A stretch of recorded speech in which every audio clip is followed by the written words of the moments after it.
Hello everyone, how are we all doing? My name is Travon from freestudiotime.com, and today I'm going to be showing you a trick that a lot of professionals use in order to get their mixes to sound a lot more clear and transparent. So let's get straight into it. So first thing that I'm going to do is show you an example of what I will call a dirty mix. I say it's dirty because the reverb sounds like it's everywhere and the delays are kind of just everywhere as well.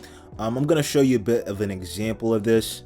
I struggle searching endlessly for constant relief, and all these bad habits I wish I could shove them beneath. I've no sense of self, what can I rely? As I scream out loud and I wonder why. Guess that's just moments living on a rough side. Counting digits, get a lot higher. Yeah, so in my opinion, that just didn't sound like a professional sound at all. So let's come over here and fix that. Now what we're about to do is create two buses for 1R reverb and 2R delay. On these two buses, we're gonna throw compressors on there so the reverb and delay can be ducked behind our vocals whenever we're speaking.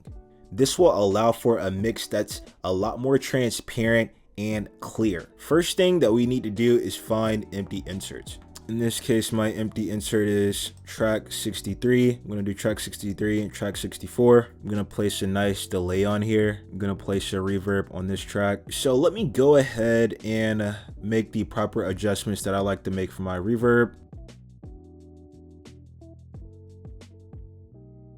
All right, so I just finished making the final adjustments that I wanted to make for both of these plugins. I just went over here and made my two reverbs and my delays. Now the next thing that we need to do for both of these plugins is add a compressor on here, so let's do just that.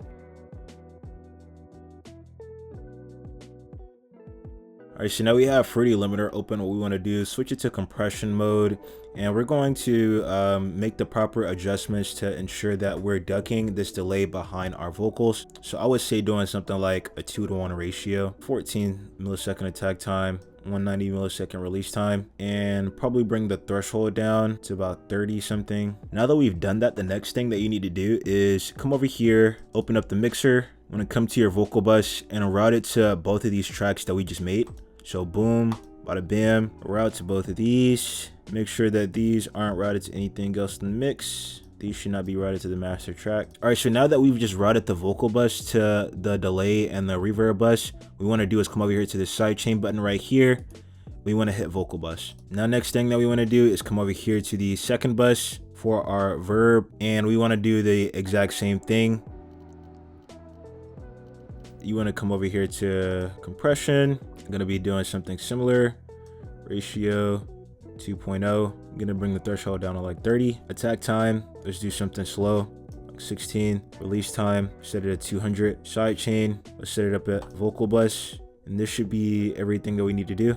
All right, now after doing all of that, everyone, let's come back and listen to what we've just created. I feel like you're a candy that's been drained of its flavor. That's how I felt when working shifts and little tips as a waiter. Now I struggle searching endlessly for constant relief, and all these bad habits I wish I could shove them beneath. I've no sense of self, what can I rely? As I scream out loud and the night's gotten colder, we're approaching the fall. I slowly got a little bored and I don't test but I call. I'm to the point of questioning the essence of my own nature. That's why it's nice to sit and write about your life on the paper. So yeah, it just sounds like the reverb and the delay are a lot more controlled now. It doesn't really sound like it's all over the place.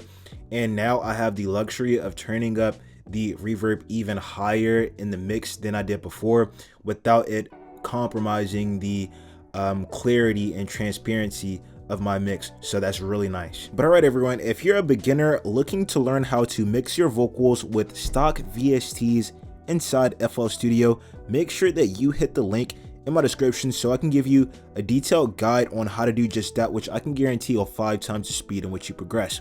But all right, everyone, I hope you got a lot of value out of this video. If you did, make sure to hit like and also make sure to hit subscribe. I'll catch you all in the next one.